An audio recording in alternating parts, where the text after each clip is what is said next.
జై జనసేన, జై పవన్ కళ్యాణ్. ఈరోజు నుంచి జనసేన నుంచి కొన్ని కీలకమైన అంశాలని, కీలకమైన విషయాల్ని, మీకు తెలియని అంతర్గతంగా ఉన్న విషయాల్ని నేను డిస్కస్ చేయబోతున్నాను. అంటే మీకు తెలియని కోణాన్ని ఎందుకంటే నేను చాలా దగ్గరగా చూస్తుంటాను కాబట్టి లీడర్స్‌ని. వాళ్ళల్లో అంతర్గతంగా ఏం జరుగుతూ ఉండొచ్చు అనేది నా వర్షన్ నేను అనాలిసిస్ చేసి చెప్పడానికి. అలా అని చెప్పేసి కూటమిలో కుమ్ములాటలు క్రియేట్ చేయడానికి కాదు. ఒక కుటుంబం అన్నాక ఖచ్చితంగా చిన్న చిన్న కలహాలుంటాయి. సో, ఎత్తుకు పై ఎత్తులు ఉంటాయి. రాజకీయాలు అన్ని చోట్ల జరుగుతూ ఉంటాయి. ఇప్పుడు ఎగ్జాంపుల్ కూటమి వర్సెస్ వైఎస్ఆర్‌సీపీ అనుకుంటే ఆ లెక్క, ఆ రాజకీయం వేరే ఉంటది. అవునా? ఓన్లీ కూటమిలో జనసేన, టీడీపీ అంటే ఇంటర్నల్ పాలిటిక్స్ అంటారు. ఇంటర్నల్ పాలిటిక్స్ కూడా జరుగుతూ ఉంటాయి. తెలుసా మీకు?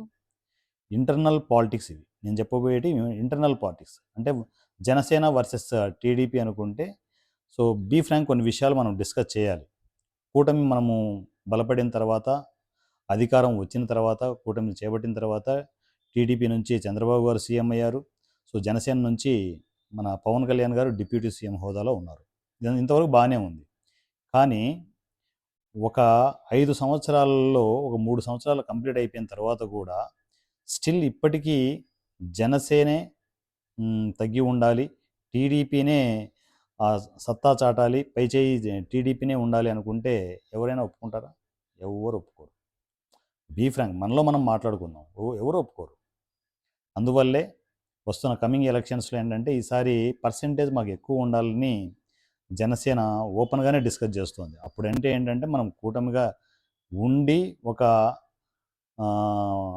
మనం మన భాషలో చెప్పాలంటే ఒక నరరూప రాక్షసుడు, ఒక భస్మాసురుడు, ఒక మనం విలన్‌గా భావించే జగన్ గారిని ఓడించాలని అనుకున్నాం. అదే రేంజ్‌లో 151 సీట్స్ నుంచి 11 సీట్లకు పడుకోబెట్టడం జరిగింది. ఆ విషయాలు వైఎస్ఆర్‌సీపీ గురించి తర్వాత మాట్లాడుకుందాం. మరి ఎల్లకాలం అలాగే ఉండాలి, ఆ పర్సెంటేజ్‌లోనే ఉండాలంటే కాదు కదా! అవునా? పైగా జనసేనకి ఇంపార్టెన్స్ అన్ని ఏరియాల్లో టీడీపీ కంటే తగ్గుతోంది. ఏదైనా కూడా ఏదైనా ఒక పని కావాలి అనుకుంటే ఎక్కడికైనా వెళ్తే ఏంటంటే జనసేన వెళ్తే ఒక రకంగా ఉంటుంది, టీడీపీ వెళ్తే ఇంకో రకంగా ఉంటుంది. ఎగ్జాంపుల్ చెప్తున్నాను. కాసేపు అంటే మాట వచ్చింది కాబట్టి చెప్తున్నాను. పిఠాపురం గురించి మనం మాట్లాడుకుందామా? ఏకంగా పవన్ కళ్యాణ్ గారే అక్కడ ఎమ్మెల్యే. ఆయనకే వర్మ గారి విషయంలో ఎన్నో అవాంతరాలు, ఎన్నో అడ్డంకులు వచ్చాయి. యాక్సెప్ట్ చేయలేదు. చాలా రోజుల వరకు వర్మ గారు పవన్ కళ్యాణ్ గారిని యాక్సెప్ట్ చేయట్లేదు. ఇది నా ఏరియా, నా కథ, నా జనాలు, నువ్వెట్లుంటావు అన్నట్లు ఉన్నారు. ఏమైంది? కూటమిలో అండర్‌స్టాండింగ్స్‌ని బట్టి పవన్ కళ్యాణ్ గారికి, చంద్రబాబు గారికి అండర్‌స్టాండింగ్స్ ఉండడం వల్ల, అంత మంచి అండర్‌స్టాండింగ్ ఉండడం వల్ల మెల్లిగా వర్మ గారిని బొజ్జోబెట్టారు. ఇప్పుడు అక్కడ ప్రాబ్లమ్ క్లియర్ అయింది. మరి ఎల్లాకాలం ఇలాగే అన్ని ఏరియాల్లో అలాగే ఉంటే, ఇప్పుడు పవన్ కళ్యాణ్ గారు కాబట్టి అక్కడ ఓకే. వర్మను తగ్గించేసి కూర్చోబెట్టేసి పవన్ కళ్యాణ్ గారిని హైలైట్ చేస్తూ ఇప్పుడు ఆయన డెవలప్‌మెంట్ చేస్తున్నారు కాబట్టి.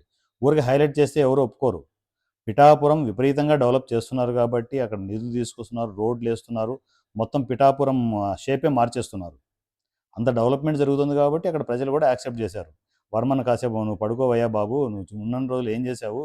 పవన్ కళ్యాణ్ గారిని చూడు అని చెప్పేసి ప్రజలే మాట్లాడుకుంటున్నారు. రైట్ బాగానే ఉంది. కానీ ఎంతసేపు టీడీపీ డామినేషనే అన్ని చోట్ల ఉండాలంటే కాదు కదా! జన సైనికులు ఎక్కడైనా వాల్యూ ఉందా? ఇది కొంచెం ఓపెన్‌గానే మాట్లాడతా నేను. ఎందుకంటే పవన్ కళ్యాణ్ గారికి ఇది ఇష్టం. మనకు ఇంటర్నల్‌గా జరుగుతున్న సమస్యల్ని మనము ఆయన దృష్టికి తీసుకెళ్తే ఏంటంటే వాటిని సెటరైట్ చేసుకునే ప్రాసెస్ ఉంటది. ఇవన్నీ మాట్లాడేదంటే మరి కూటమిలో ఏమన్నా విభేదాలు వస్తాయంటే రావు. ఎందుకొస్తాయి?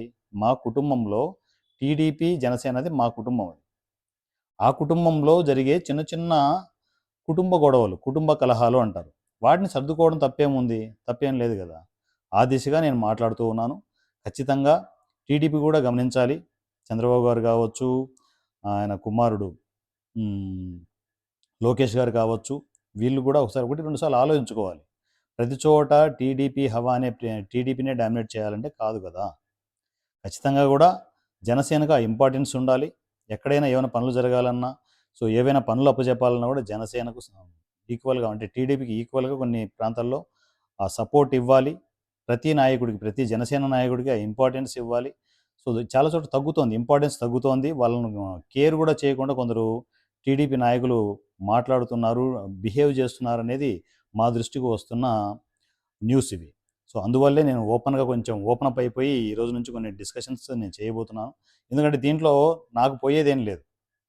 మా జనసేనలో పెద్దవాళ్ళు పవన్ కళ్యాణ్ గారు కావచ్చు, సో మిగతా నాయకులు కావచ్చు, ఈ విషయాలన్నీ ఇంటర్నల్గా ఇవన్నీ ఉన్నవన్నీ నిజమే. మాట్లాడే మనిషి లేరు. మాట్లాడకపోతే ఏంటంటే జనసేనకు పవర్ తగ్గుతుంది. జనసేనకు పవర్ తగ్గితే నేను ఊరుకోను. అందువల్లే మాట్లాడాల్సి వస్తుంది. ఖచ్చితంగా టీడీపీ వారు, మన టీడీపీ నాయకులు గమనించాల్సింది ఏంటంటే, టీడీపీ నాయకులు చెప్పే ప్రయోజనం లేదు, కానీ చంద్రబాబు గారికి, లోకేష్ గారికి నేను చెప్పేది ఏంటంటే, జనసేన పవర్ను తగ్గించొద్దు. మనందరం కలిసే ఉందాం. ఖచ్చితంగా కలిసే ఉంటాం.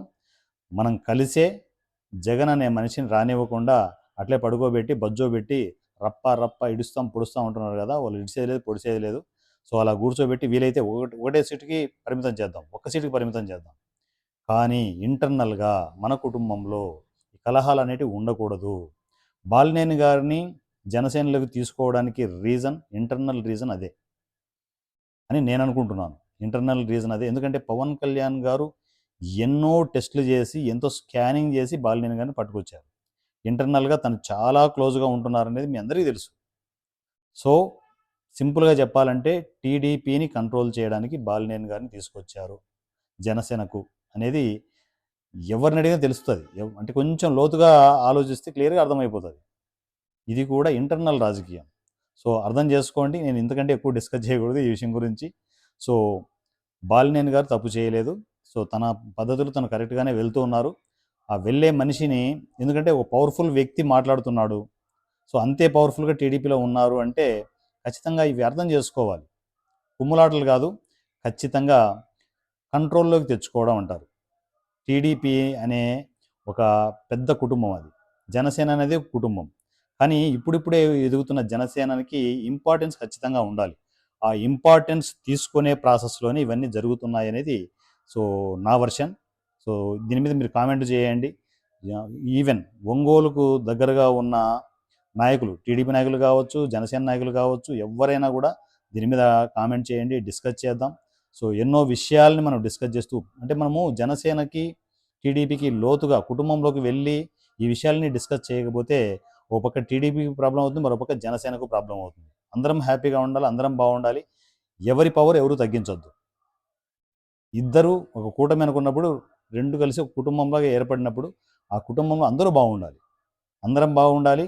అందరం కలిసికట్టుగా జగన్ అనే మనిషిని 11 సీట్ల నుంచి 1వ సీటుకి పరిమితం చేసి మన హవా ఏంటో చెప్దాం.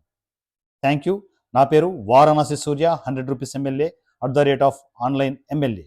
జై జనసేన, జై పవన్ కళ్యాణ్, జై తెలంగాణ.